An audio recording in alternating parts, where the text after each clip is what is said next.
To the Vote Common Good daily podcast and live stream. I'm Dan DEITRICH, and I'm your producer most of the time behind the scenes, but today I'm with you to introduce today's interview. Earlier this week, Doug PAGITT, Robb RYERSE, our politics hosts, sat down for an interview with Adam Gentleson. He's the author of Kill Switch, The Rise of the Modern Senate and the Crippling of Democracy. It's a fascinating book and a fascinating interview. It's a lot to do with the filibuster.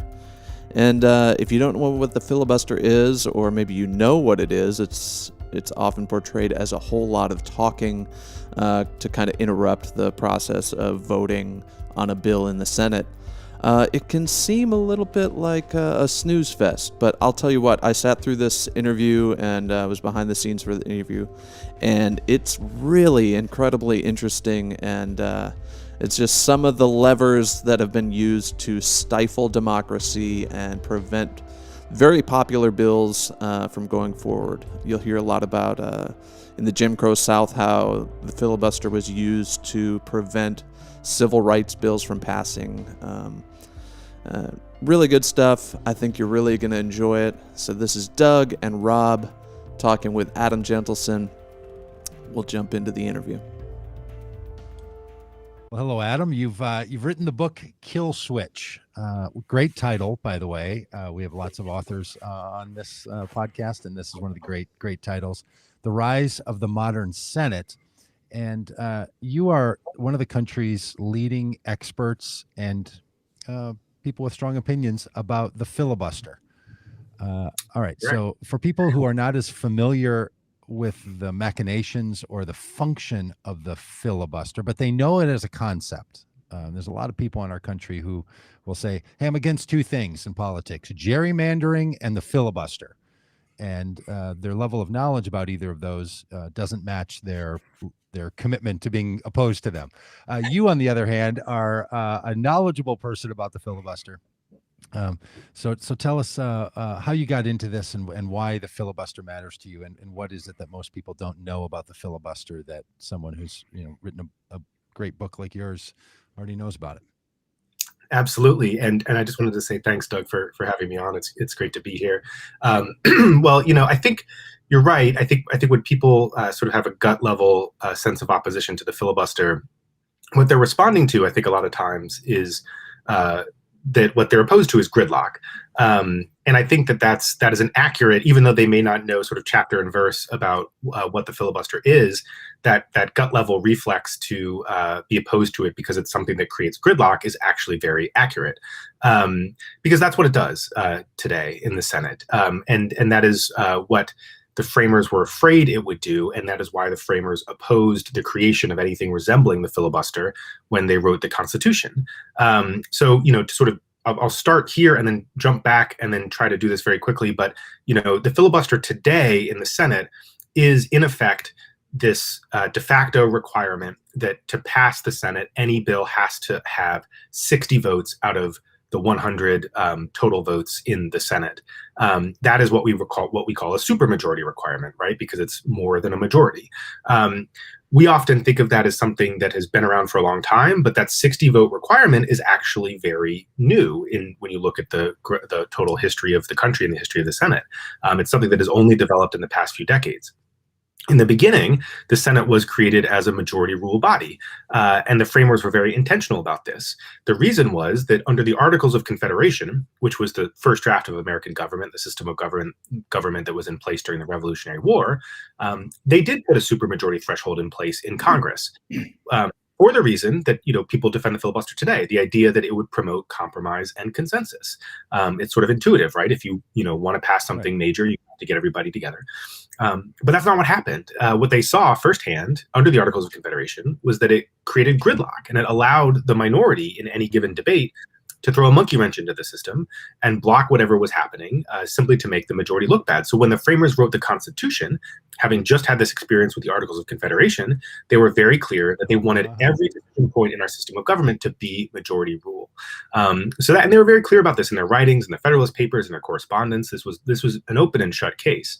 And that's how we know that the filibuster didn't exist. So when people have that gut level response, not only are they right that it creates gridlock, they're also echoing, even if they don't know it, what the framers predicted was going to happen, which was that a supermajority requirement would create gridlock by giving the minority this veto.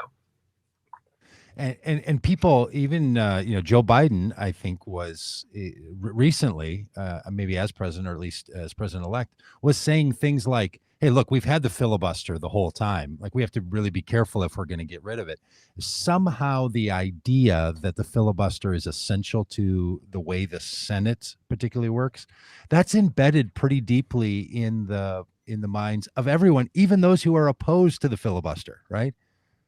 That's right. And that's just sort of one of these things that happens when people come up under a certain set of circumstances. It's like I have to explain to my kids that, this thing called commercials on TV. If you wanted to watch a show, you actually just sit in front of the television at the time that the show came on, and then you couldn't watch it again. And if you had to go to the bathroom, you couldn't pause it. So you grow up thinking certain things are normal. And the fact of the matter is that President Biden, for all his affection and experience with the Senate, and his deep love for the institution, he came up during a period that actually was an anomalous period. It was unusual, where the filibuster was coming into frequent use, and it was used by both parties. It still wasn't used equally. It has always been used more by conservatives than by liberals, because the very nature of it is it's something that makes it easier to block things. But this period from about the 1980s until now is the only period in American history where the filibuster was being used frequently on a wide range of issues and being used by both parties. Prior to that, from the beginning of the Senate, the filibuster didn't even exist. It started to come into existence in the middle of the 19th century, but then was still used very rarely.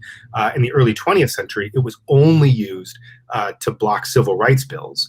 And so it wasn't until the 70s, 80s, and 90s that it started to be used somewhat more commonly on other issues. So Biden's sense, reflects his own experience, but that experience actually stands at odds with most of the history of the institution. Yeah.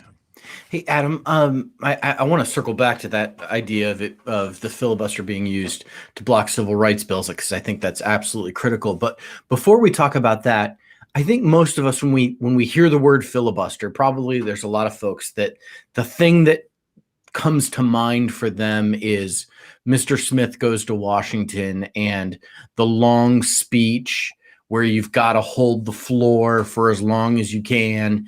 And it's like this big dramatic thing that captures everybody's attention. And it's an endurance test to kind of wear down your opponents. That's not how the filibuster actually works, though, is it? Like, what's the actual mechanism of filibustering something? Yeah, that's 100% correct. The portrayal in Mr. Smith Goes to Washington is reasonably accurate for the time. That movie came out in the 1930s, and that is basically how the filibuster was deployed at that time. Today, it looks nothing like that. You don't actually have to give a speech on the floor. You don't actually have to go to the floor at all. All senators have to do to wage a filibuster these days is send an email to what's called the cloakroom, which is sort of the nerve center of the Senate floor for each party. They don't even have to send an email themselves. They can have their staff send it. And that one email, or it could be a hallway conversation, it could be a phone call, a very casual signal, that in and of itself is what's sufficient today to raise the threshold for passing a bill from 50 votes, where it was for most of the Senate's existence, up to 60 votes. So, you used to have to go to the floor and give a long speech to enforce that higher threshold. Today, you just have to send an email. And so that is why it has become such a powerful tool for creating gridlock. It's incredibly easy to use. It's much easier to use than it's ever been in our history. And it's also more powerful because you don't actually have to spend any time or energy to block something or raise the threshold that is required to pass it. You just have to send an email. So it's that combination of being much more user-friendly and much more powerful that makes it this scourge on the body today, something that makes it almost impossible to get anything done. Yeah, I feel like if we're going to keep the filibuster, we need to go back to the old system and make these folks get on C-SPAN for 26 hours straight or something. I think there's something there's something noble about that just kind of mentioning to the cloakroom guy, hey, I want to filibuster this, just seems like hackery. Yeah, well, I mean, there's a reason that you had to go to the floor before, right? I mean, the whole point of it was supposed to connect to this idea that the Senate was supposed to be a forum for debate. And if you were, on the if you had the short end of the stick and you were in the minority on a given issue, that unlike in the House, in the Senate, you should have the ability to have your say, to use the national platform that the Senate floor offers to make your point, maybe persuade people to come over to your side, and you could carry the day on the vote. So, this function of debate was supposed to serve that purpose. This is part of the way the Senate was supposed to operate as a cooling saucer in the framers' vision. But the point was that, when that debate was supposed to go on for a reasonable amount of time, and when it was over, the bill was supposed to come up for a majority vote. So if you'd failed to persuade people, you would have had your shot, and you'd have had a chance to give input. But at the end of the day, the bill comes up for an up or down vote, majority rules, and that's the way it goes. But the debate was supposed to preserve that idea of minority input, and I think going back to that system would try to revive that tradition. Yeah. Okay. So let's that's helpful, because I'm a little confused about how the filibuster is designed to work. Are you saying the way it was designed to work when there was a talking filibuster was during the period of time when someone would give this speech to try to stop the simple majority 51 vote threshold for passing legislation? If you invoked a filibuster and you gave a speech, then just during the time when you're giving your speech, it had to get 60 votes. And then after you were done and you had to stop speaking because you went to the bathroom or just ran out of things to talk or say or to read, then it returned back to a simple majority. Is that how it functioned? That this was like a temporary hold it for a second, let me try to talk some common sense into us before we pass this legislation? So it was just a timeout, and then return to a 51? Because I feel like people have just said, no, the filibuster means now we're saying this legislation has to eventually get 60 votes instead of 51 votes in order to pass. Yeah, I mean, the way you laid it out is basically right in practice. So what's confusing about this is that the vote that requires 60 is not the vote on passage of the bill. It's a procedural vote that has to come before you get to the vote on passage of the bill. And so, first of all, this procedural vote didn't exist from the founding of the Senate all the way up to the 20th century. This procedural vote was only invented in 1917. So the first part to answer your question is that, from 1789 until 1917, nothing required more than 50 votes. You could talk as long as you wanted, but there was no vote that required more than 50. As soon as the person stopped talking, the bill would pop up and get a 50 vote majority. Once this rule was invented in 1917, what it was, think of it this way. When a bill comes to the Senate floor, it has to go through what's called the debate period. This is required. It's part of the rules. It's like a tunnel that the bill has to pass through. The 60 vote threshold is a vote to end that debate period and move the bill along to the final stage, which is the vote on passage. The vote on passage, even in today's Senate rules, remains a majority threshold. That has never changed. What has changed is that this new vote has popped up that is a requirement to end that period of debate and go to final passage. And it's that vote that requires 60. And that was never intended to sort of become the de facto vote on final passage. The idea was that there would always be a supermajority of senators who could come together and say, okay, we may disagree on the bill itself, but we can all agree that this has gone on for long enough. We've been here for a few weeks, so let's cut this off and move it to the next stage. Over the last few decades, as the filibuster has become deployed more and more, it's that procedural vote to end debate that has become the impossible hurdle for bills to clear. And we've come to accept it as a de facto vote on the bill's fate, but it was never actually intended to be that. It still today is just a procedural vote. But bills can't get passed, they die. And that's what's called the cloture vote, right? So if people hear the word cloture, that's that vote that would end the debate. That's right. Allow then the Sorry, they used to call it closure. I wish they still called it closure, because I think it would be a lot more clarifying for people. It's literally to bring closure to the debate. And then, in the early days, they used the terms interchangeably, but somewhere along the way, they went from closure with an S to cloture with a T, which is just much more confusing because nobody has an idea what it means. But that's someone from Boston that just mispronounced it, I'm sure. Okay, so, and now something sits in the preparatory period before final vote, in the debate period, it can just sit there indefinitely now. So if someone, if Josh Hawley wants to use the filibuster, or Ted Cruz, they do it all the time. So they want to use the filibuster to stop debate, to keep debate open. That's what I'm hearing you say. Then that just stays in perpetuity, like that. There's no timer on that when the debate right. period. These bills aren't actually failing. They're just failing to clear this procedural hurdle. They're not being voted down.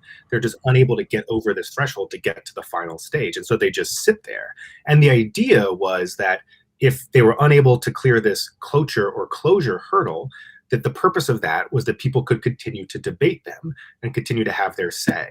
And that is where we get back to the talking filibuster. They would say, no, hold on a minute. I'm not done. I haven't finished having my say here, so you can't end this debate period, right? What's sort of deeply dysfunctional about the Senate today is that when Josh Hawley or Ted Cruz, votes against that closure period and stops the bill from clearing it, they don't continue to debate it. They just want to kill the bill. And so it's not even serving the purpose that it was meant to serve. It's not even allowing these bills to continue to be debated on the floor because no one actually comes to the floor to debate them. Yeah.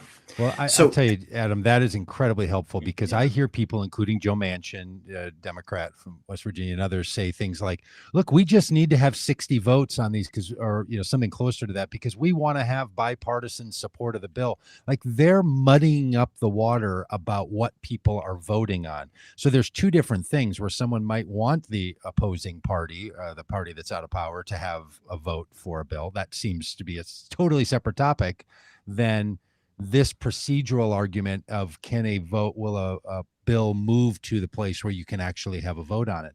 Why do you think politicians talk like, I understand why I didn't know the machinations of this, and I understand why you do because you're a professional on this, but senators, they know this. Why do you think they say it in ways that make your average person not understand what's going on, or are regular people like me just not listening carefully enough or don't have the categories to understand what's going on? Why are they making it hard for people to grasp what the filibuster is all about? Well, I think there's a cynical answer and there's a more optimistic answer. So I'll give both, and folks can choose which one they believe. I probably think it's a blend of the two. But the cynical answer is that this ambiguity serves the purpose of the folks who are trying to maintain the filibuster. And so the idea that it is this sort of tradition handed down from the framers, that this is the actual vote on the bill, not a procedural vote, all that helps you defend it and make people think that this is some sacred tradition. And so it's in their interest to not explain the details, because once people understand the details, they might think, wait a second, this thing doesn't sound as sacred as you're making it out to be.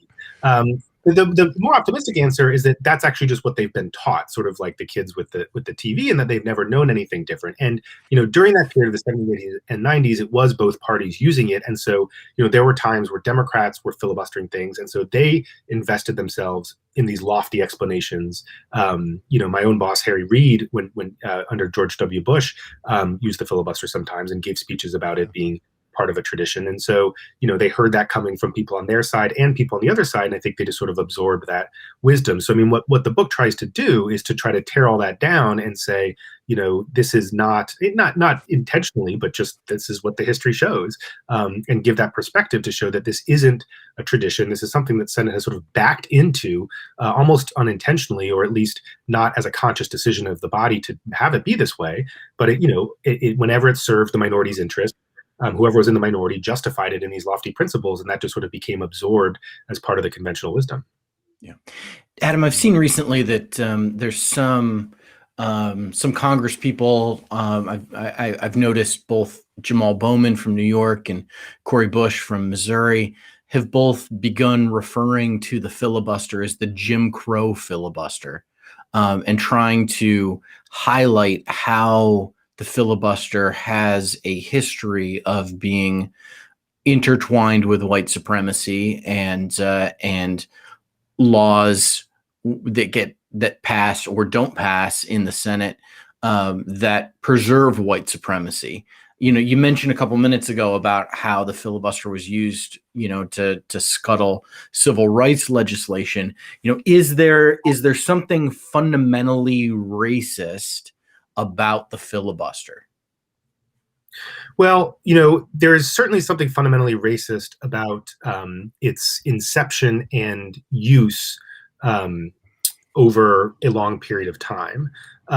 And I think that, that's just a matter of fact and history.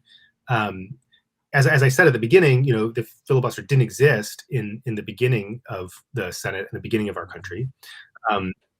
There were people who brought it into existence, and the figure who was most responsible for bringing it into existence in the period before the Civil War was Senator John C. Calhoun of South Carolina, who was the godfather of the Confederacy. And what he wanted to do was increase the power of the minority to block what the majority was doing in the Senate. But he wasn't acting on behalf of a vulnerable minority. He was acting on behalf of the slaveholding plantation class. These were his constituents. These were his patrons, and they were a minority that he wanted to increase their power. So in the 1830s and 1840s, Calhoun sort of forged what we would today identify as the talking filibuster, and he did it to advance the power of the slaveholding class. In the Jim Crow era, the filibuster was used even more explicitly for racist purposes to uphold white supremacy. From 1877 and the end of Reconstruction until 1964, the only bills that were killed by the filibuster were civil rights bills. And the term white supremacy is obviously a very powerful term. I don't use it lightly. The thing is, during this era, the senators who were using it were not shy about stating that their purpose was to maintain white supremacy. One of the senators, Theodore Bilbo of Mississippi, who was a particularly virulent racist, wrote a book called Take Your Choice, Mongrelization or Separation, about the need for segregation. The leader of the Southern Bloc during this period was Senator Richard Russell of Georgia, for whom a Senate building is still named today, by the way. And Richard Russell of Georgia declared, and this is a direct quote, that any Southern man worth a pinch of salt would give his all to maintain white supremacy. In a 1949 Rules Committee hearing, Russell testified on the record in full public view that the main purpose that he wanted to use the filibuster for was blocking civil rights. So there's really no ambiguity here. The historical record is very clear. So when people call it the Jim Crow filibuster, they're being 100% historically accurate. Wow, that's really fascinating.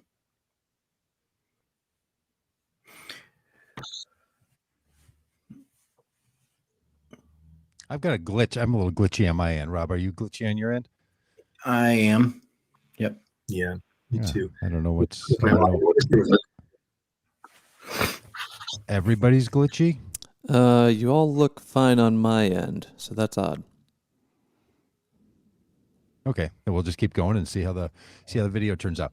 All right, audio so Adam, your own history with this is interesting. So you worked, as you mentioned, for Harry Reid. You worked for John Edwards. Like you've had some connection in and around the Senate. When for you did the notion that the filibuster is the problem? When did that dawn on you? And what's been your own journey into seeing that this is such a hazard to the well-being of our democracy that you'd write an entire book that you've written about it? April 17th, 2013 is the day. And the reason I know I can pinpoint it with that level of specificity is that is the day that a bill that was known as the Manchin-Toomey background checks bill failed in the Senate. So just to recall this for people, this was the spring of 2013. This bill was a response to the massacre of 20 first grade students in Newtown, Connecticut, and their teachers that occurred in December of 2012. So in response to that awful tragedy, the Senate developed a bill to implement a system of universal background checks for purchases of weapons, of guns. And this was a bipartisan bill. It was sponsored by Joe Manchin of West Virginia, a Democrat, Pat Toomey of Pennsylvania, a Republican. It had the support of a bipartisan majority of senators, 55 senators from both sides of the aisle. It had the support of left-wing groups and gun ownership, pro-Second Amendment groups, not the NRA, notably, but many other gun rights groups. And it had the support of 88% of the American people, as polls showed at the time. So, you couldn't conceive of a legislation that deserved to pass than this bill. This wasn't a far extreme left proposal. This was a very moderate response to such an awful tragedy. But it failed because it couldn't get 60 votes. And watching this happen, we were talking to the parents of these children after the vote. One of them came to Senator Reid's office, and I was standing in there with him. And this is a big guy, actually a Republican, and he just broke down in tears because he'd lost his son. And it was very difficult to explain to him and the other parents. They wanted to know what they'd done wrong. And they hadn't done anything wrong. The system had just failed them. And we didn't have any good answers. We couldn't explain to them how the system failed them so badly. They felt that they were asking for an incredibly reasonable thing, and the system was unable to give it to them, and unable to make them, give them any sense of solace. And it was that experience that led me to really start asking the questions that led to this book, because it just didn't make sense. You're told that this purpose of the Senate, this delay, can be frustrating at times, but that it's supposed to serve some wiser, higher purpose. And there was just no wisdom in this that I saw. It seemed just pure dysfunction. And so that process is what led me to start asking the questions that led to this book. Who was it that called for the filibuster of that gun bill? We don't know, because like I said, someone just sends an email to the Republican side, and it all happens within the Republican bubble. Their side sends the email to their leader saying they want a filibuster. So it could have been one person, it could have been several, but like we were talking about before, no one had to come to the floor and explain themselves. Republicans, so the bill was on the floor for about a week, this background checks bill, right? And over the entire week that it was on the floor, the other side debated it for a grand total of 2 hours. I'm talking about all 45 senators who opposed it combined gave a total of 2 hours worth of speeches. So we're talking about a few 10-minute speeches here and there. Senator Mitch McConnell, who was leading the opposition to this, spoke about this bill for less than 2 minutes for the entire week that it was on the floor. There was no debate here. We don't know who opposed it. No one was forced to explain why they opposed this bill that was favored by 90% of the American people. So this is another way in which the filibuster robs our system of accountability. We don't know. Someone should have had to explain why they opposed this bill, and given that explanation. And if the public found it persuasive, they could have sided with them. But if not, the bill should have passed. And so that just absolute dysfunction. The ability to hide behind it was part of what was so frustrating about that process at the time. So I remember watching video of shamed Senator Ted Cruz running a filibuster and standing up, in the Senate, reading some Dr. Seuss book, right? He had to keep talking, and he was making a big deal out of going for some number of hours overnight. So there was some period of time recently when you knew who was filibustering because they were standing there. Now, as you said, it shifted to, hey, let's not actually have someone speak the filibuster. Let's just say that you're now filibustering it. And that now becomes secret as to who it is. When did that change happen? So it actually happened before the Ted Cruz, it was Green Eggs and Ham that he was reading on the Senate floor, which has now become a part of our culture wars, I guess. But back then it was less charged. But the thing is, that was actually not a real filibuster. I remember I was sitting upstairs while that was happening in the Capitol building, explaining to reporters why it wasn't a real filibuster, because we'd actually already gotten the votes to end the debate on that bill. And so in under Senate rules, everything takes a long time, right? So even when you get the votes to end debate, there's another 30 hours after that that's supposed to continue giving the minority a chance to have their say. And so, and you just sit around and wait for that clock to run out. So that Ted Cruz, Green Eggs and Ham filibuster was happening during that 30-hour period. So he was up against a wall. He talked for, I forget what it was, 11 hours or something. But if he tried to go past the 30 hours, he would have gotten cut off because we had the votes to impose cloture and cut that debate off. So that wasn't actually a show. That was him just being a showman. The answer to your question is that the change happened in 1975, which was a decision not to. That was before email. How did that happen in 1975? Were they time travelers? 1975, you still had to pick up the phone to register your objection. So okay. That's. But it wasn't. But here's the other point: is that it didn't immediately become that way. This is another one of those sort of unintended consequences phenomenons, where the intent of that rules change in 1975 was not necessarily to make it easier to filibuster. It was to make it easier for the Senate leader to manage the floor. This was happening at a time when the Senate's workload was expanding greatly. There were new agencies being created. The Senate had a lot more to do. And so the idea was that this would give the leader the ability to know ahead of time, sort of an advance warning system on the filibuster, because if you brought a bill to the floor and it got jammed up, that backed up everything else behind it. And so the idea was that this advance warning system would let the leader know someone was going to filibuster a bill, and so they would either decide not to bring it up, or they'd know they had to get more votes for it. But it wasn't until it started to become used more frequently that we sort of backslid into this system where email, boom, and then it's 60 votes. So that took several decades of practice to sort of come into being. Yeah. So Adam, I'm sitting here listening to you describe all this, and like it's frustrating by the moment, right? And I'm somehow this filibuster is getting worse the more I hear about it, and more like, are you kidding me? Did that same thing happen to you when you were researching this? Like between 2013, when it dawned on you that the filibuster was not serving the common good, but was crippling democracy, and you went in this exploration on this book, were you having the same kind of experiences that those of us listening to you are having, where we're saying like, what? Like, were you discovering this, or was a lot of this sort of known already amongst the people like you who were working in and around the Senate? No, it absolutely was a period of discovery for me, because I expected the record to be muddier. I expected it there to be much more gray area, in part because I'd heard people on my own side of the ideological spectrum defend the filibuster.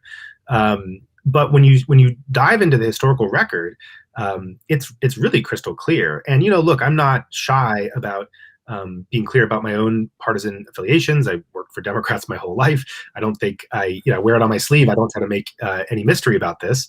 But I try in the book to be very clear, both about where I'm coming from ideologically, but also letting the historical record speak for itself, and letting those words carry the argument, because it's really very crystal clear. The fact is, it has at times been in the interest of both parties to defend it, and so both parties have had an interest in muddying the waters and propping up these myths. But when you open the hood, it's myths. I mean, that's what it is in there. And it's important to be clear-eyed about that as we start to consider how we might change the system to better function. It's just amazing, because the Senate, the senators that I pay attention, they speak about the Senate in such lofty terms. They really feel themselves to be superior to the other parts of the. This is my interpretation of how they come across. Right. They speak of themselves as if they're better than all the other branches, the judicial branch, certainly than the House, with all those reps over there, even more deliberative and more American focused than the presidency itself. Like, they really cheer themselves on for the role that the Senate particularly plays, and very honoring of one another and the way they speak about each other.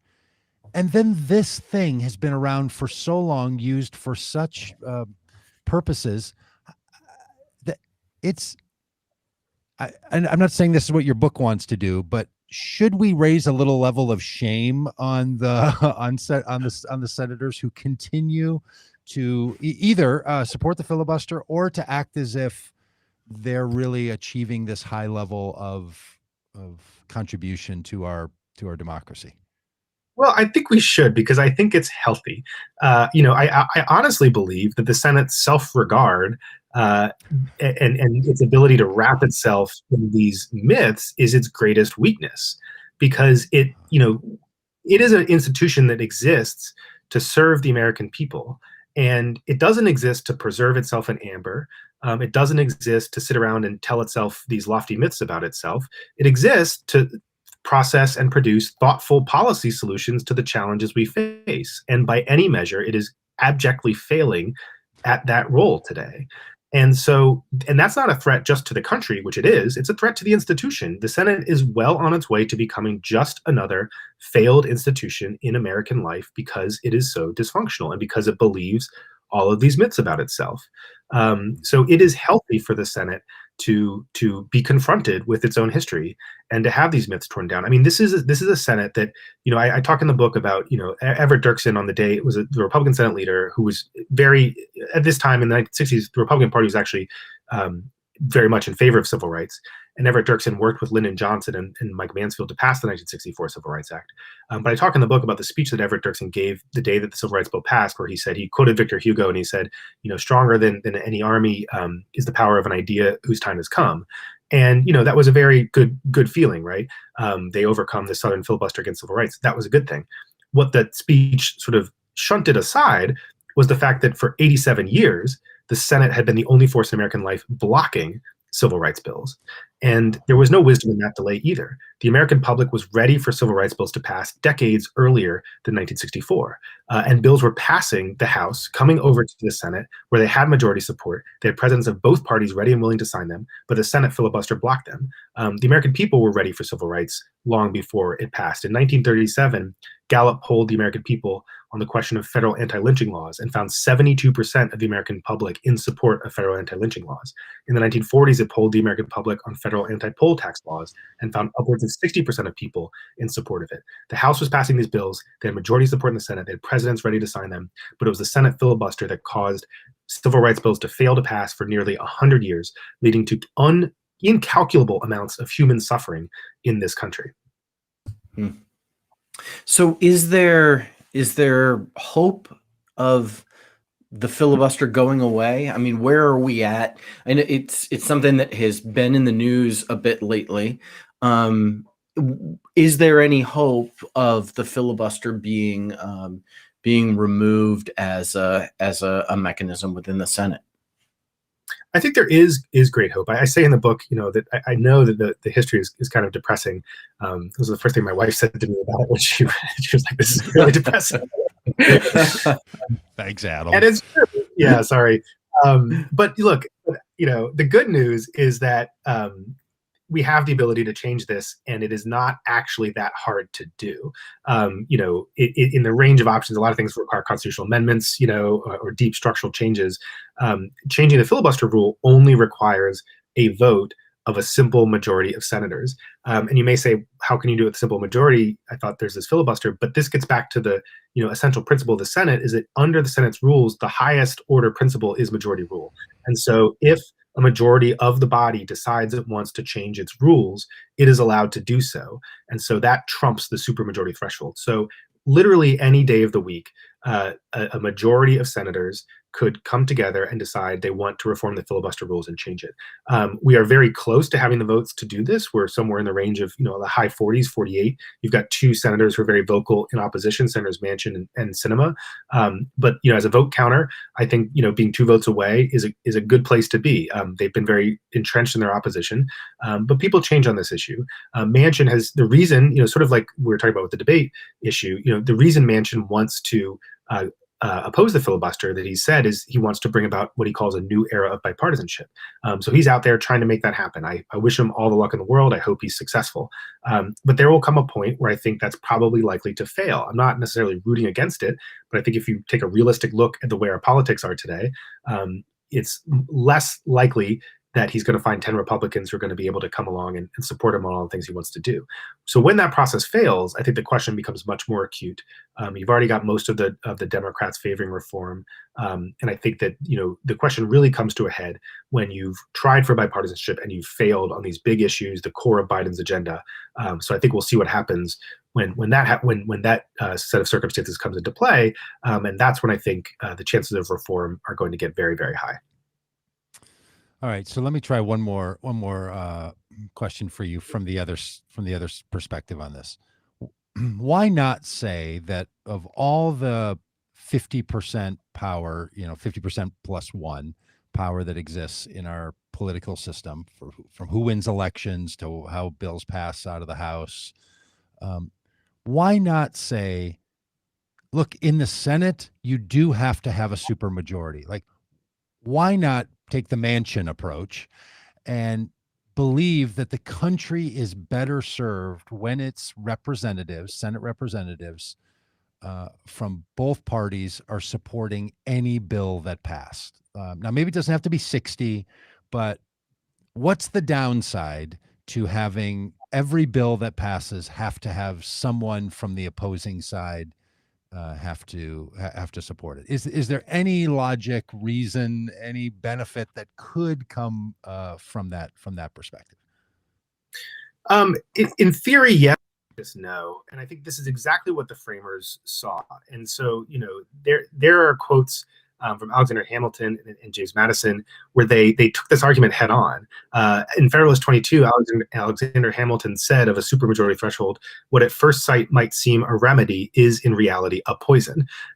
Because of the experience they had with the Articles of Confederation, they knew that you might think that this would help, but that in practice it doesn't, because the political incentive, if you're in the minority, to obstruct is simply too strong. And that was just as true in 1789 as it is today. And that's why they were able to put their finger on this dynamic back then. The thing about it, too, is that implementing a supermajority threshold in the Senate is effectively implementing a supermajority threshold on the entire system, because the bill has to pass through the Senate to become a law. And so if any point in the process requires a supermajority, then the whole process requires a supermajority. And there, in fact, is a very compelling argument that for that reason, the filibuster is unconstitutional, because you're not just changing the rules of one body, you are effectively changing the dynamics of the entire system that the framers created. They were very careful to have a system of checks and balances, but they were also very clear that every decision point within that series of checks was supposed to be majority rule. And it was the process of passing through each one of those checks, having to get a majority at several different points, having to be signed by a president, having to be upheld by the judiciary. That's the moderating force on legislation. Okay. And the one thing I would say lastly is that, if you remove the filibuster from our system of government still has more checks in it than any other modern democracy. That's what the framers wanted. It's the filibuster that tilts the system from sort of being slow and deliberative, but moderating, into outright dysfunction. We will still have a system full of checks and balances without the filibuster, and that is what the framers intended. Well, I guess I'm sort of at a loss for what you're describing. The Senate knows, and so somehow these, I don't know, 50 or 100, maybe all 100 senators think, now let's keep things pretty much as it is, right? Like they're looking down the barrel of all this, and they recognize it, and they're still under the belief, with all of its weaknesses, let's keep it like this. And even the talk that there is about the filibuster is what I've heard is to like make little adjustments, like on some kind of legislation, we won't allow a filibuster. Let's say it's on voting rights, or pick the issue. McConnell did this around judicial nominees, that he removed the filibuster. They changed the rules to remove the filibuster on judicial nominees. And that's what allowed Trump to have so many successes on the judiciary. So even when the people want to talk about changing it, they still pretty much think, no, this works. When you hear from the pro-filibuster people, what do they say, these senators and others, not so much the pundits, but the senators, about why they're keeping? Is it simply, as you've said here, that it's tradition, or is there anything else that's more than just that's not the way we do it around here kind of argument?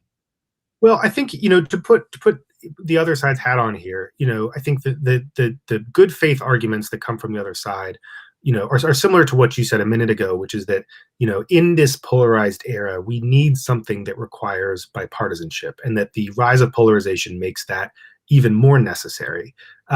What I would say to that is that, ironically, this requirement of 60 votes is killing bipartisanship and stifling the opportunity for bipartisanship, because you look at the Senate Republican caucus today, it is extremely difficult to count 10 Republicans who will join with the 50 Democrats on any piece of legislation whatsoever. And political scientists have studied this, and they've shown that steadily over the last few decades, that 60th vote, what they call the tipping point vote, has moved steadily farther and farther to the right. And so it's basically impossible to get to 60 on anything that's remotely controversial, as most big issues, are. However, you can see many scenarios where you could pick up a handful of Republicans, 2, 3, 4, a Murkowski, a Collins, a Romney, and that would be a major bipartisan achievement. But that arbitrary requirement to get to 60 stifles the opportunity for bipartisanship. You could see bills passing the Senate today that have 52, 53, 54 votes with a bunch of Republicans on board, creating some healthy momentum towards bipartisanship. But you're just simply never going to get to 60 on anything that's remotely controversial. And so that's why it's, even if you support it on a good faith basis, its continued existence is suffocating those opportunities for bipartisanship in our polarized environment. Is this what pork used to do to solve this problem? Like the filibuster was going to happen, so somebody would say, "Hey, let's give you something that the constituencies of your state are really going to like, and you will vote for something you otherwise would oppose because we're going to put some sweetener in there."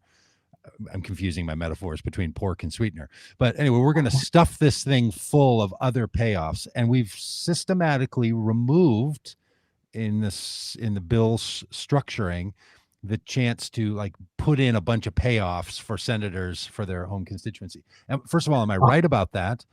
Did that used to happen? And was that the workaround? And is it really the removal of that, if that's the case, the removal of that's allowed the filibuster to have more power than it should have? It was supposed to be moderated by, little payoffs here and there. Well, you're 100% right that the removal of pork has cause dysfunction. To belabor the metaphor, yes, the pork used to grease the skids of the legislative system. And look, earmarks got a very bad reputation. One of my controversial takes is I'm a big defender of earmarks. My former boss, Harry Reid, was a big defender of earmarks. Nevada, the state he represented, is one of the largest recipients of federal aid. 80% of the land in Nevada is owned by the federal government. Alaska, Ted Stevens, a Republican, was one of the biggest defenders of earmarks. But look, it's really a question of who decides how to spend the government's money. And the sort of more thoughtful argument in favor of earmarks, despite their bad reputation, is that if senators and members of Congress are deciding how to spend this money, they're the ones who know their states better. They are directly accountable to the people in their states, and so they are better positioned to decide how to spend this money, where to build schools, where to build hospitals, where to build roads and bridges. If it's not them, it's the executive branch who's making these decisions about where to spend that money. And these are unelected bureaucrats who make those decisions. And the opportunity, the idea is that this getting rid of earmarks prevents corruption, but you're just shifting it over to the executive branch. And there's just as much opportunity for corruption in the executive branch, arguably more, because it's a more cloudy process. In the appropriations process, you have hearings, you have bills that are open for the public to view. So, look, there's always going to be a possibility of corruption. We should do everything we can to prevent that, to put as much sunlight in the system as possible. But it's really a question of who do you want to make those decisions. So I think we should go back to earmarks, and you see the Congress moving in that direction because it does give people added incentives to join in passing legislation. So I think that's a good thing. Is it directly connected to the filibuster? There's no. It correlates because we sort of got rid of earmarks around the same time that the filibuster was rising, but there was no direct connection. But it was sort of a misguided sort of good government approach that I think it sounded good. But it's, there has to be a little bit of that horse trading that goes on in this legislative process. That's just simply the way the gears turn in our system and in any system. So you don't think it's that our politics have gotten more filibustery in the last 10 years is causally related to the change in earmarks, or people sometimes refer to as pork? You think it was just these two things were happening simultaneously? Well, I'll tell you this, the lack of earmarks is one reason that members of Congress get less invested in the political process. You look at someone like Ted Cruz, and this is a guy who's never delivered anything for Texas, but he's made himself famous by filibustering. And, the lack of earmarks and, the sort of proper term for them is congressionally directed spending. The lack of, but we'll just call them earmarks. The lack of earmarks basically frees people like Ted Cruz up to not have to worry about delivering for Texas. He can just spend all day, doing dumb stuff and blocking bills. because he doesn't actually have to make those decisions about delivering for his state. So it frees lawmakers up to be, show horses and to be performative without having to get involved in the nuts and bolts of governing. So I do think there's an indirect connection there.